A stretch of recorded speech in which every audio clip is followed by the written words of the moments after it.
அது இல்லை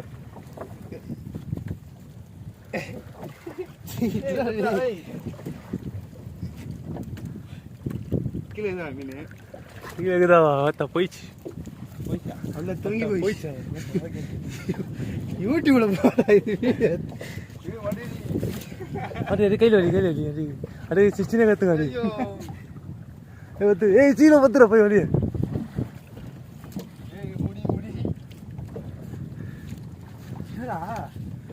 கையில் வலி மாதிரி கையில் வலி அது கையில்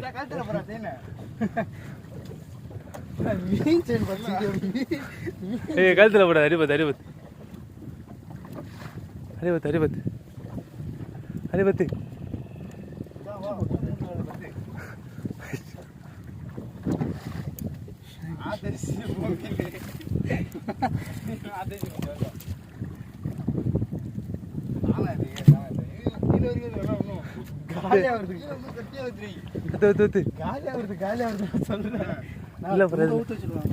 அது காட்டுற தூக்கி கிட்ட காட்டுற பண்ணிட்டு